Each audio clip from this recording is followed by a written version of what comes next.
that I don't want to see on today of all days. I heard what you said just now. What are you doing here? Well, when a tree falls on you, this seems like the place to come. And I did hear what you said. I am sorry. Well, Craig, the place is all yours. I know what it's like to lose a child. I know what you're going through, and I am truly sorry for your loss.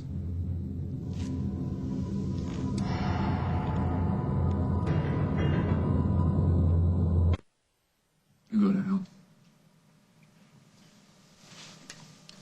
Too much too soon. You know, Craig, when I asked you why you were here, I wasn't talking about the hospital chapel. Let me be more specific. Why are you not rotting in jail? I was released. You were released. The state felt that I'd paid my debt to You society. paid nothing. Oh, I have. And I still am. You want me to feel sorry for you? No. Because that's never going to happen. You know what I think, Craig? I think you killed my sister. What? Because Jennifer's disease, all that weakness inside of her, that all started because of the pain and the suffering that you caused. I know that you think that I've caused every problem in the world. Her child from her, and you have the nerve to sit there and tell me you know what it feels like to lose a kid, and you deliberately inflicted that pain on my sister. Go ahead. Therapeutic. You know what, Craig? You're not worth it. I heard you say you lost your baby as some kind of punishment. Okay, maybe I was wrong. Maybe it would be worth it. I went through that. You're not going to like this much, but I am the person in this world who can really understand what you've been through. Why are you saying all this? We've done such terrible things that we think we deserve the terrible things that happen to us. Well, that's one way of looking at it. Thank you for your insight. The problem is, all that grief and atoning, it's a kind of denial. I mean, I bet you even think you're being sincere, but you're not. You don't think you deserved what happened to you any more than you think you're just as responsible for Jennifer's pain as I will. But you were. You know, you asked me exactly the right question. Why am I here?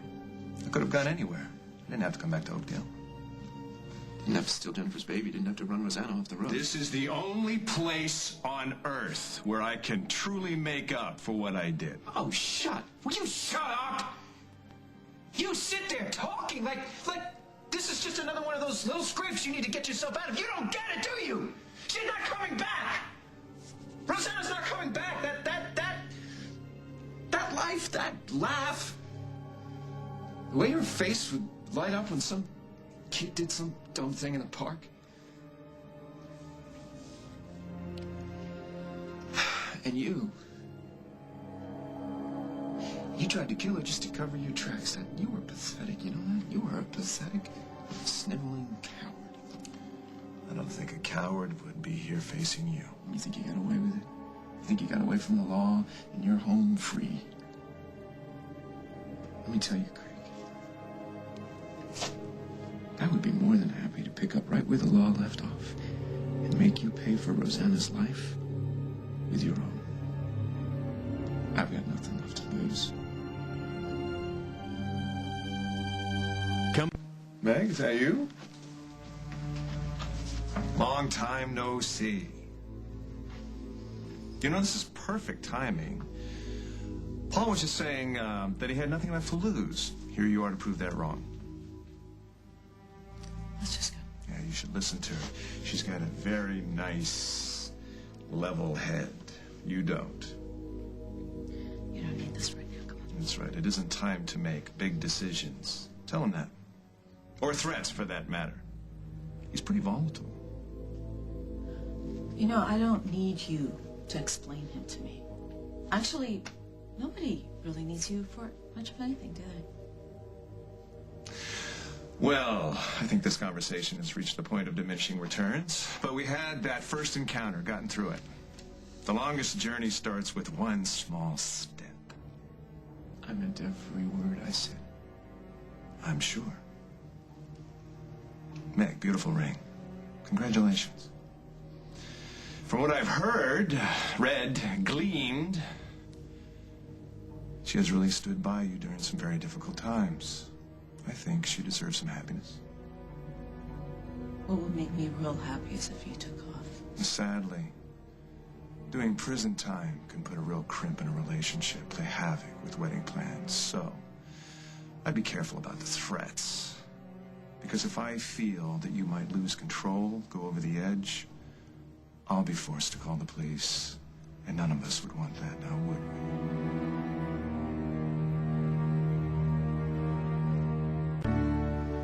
You're enjoying this, aren't you? Other people's grief and sorrow. Source of amusement for you, isn't it? That is not true. When I come get you. When I make you pay for what you've done. It won't be because I'm out of control or because I'm volatile. It'll be deliberate and methodical. Because that, Craig, is the only way that I know it will work.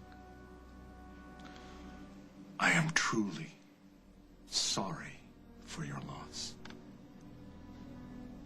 And you are very lucky to have Meg at a time like this.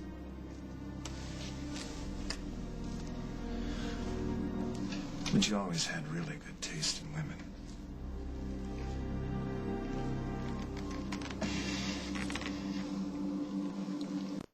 Back. That's a fact of life. It's a fact I'll have to deal with. No. Look, I don't know what kind of sick, twisted thing or reason he had for doing this, but he was goading you. He was taunting you. He wants you to obsess on him. And it's just not fair. Not to you, to me, to the memory of your little girl. Paul, he wants you to think that he's won and he hasn't. And you know why? He's alone. All his bravado can't cover up how alone he is. But you're not.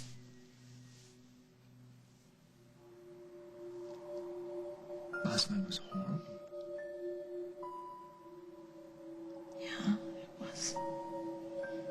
But you and me and Emily, we were all fighting for life. Okay, maybe we didn't win, but we sure gave it our damnedest.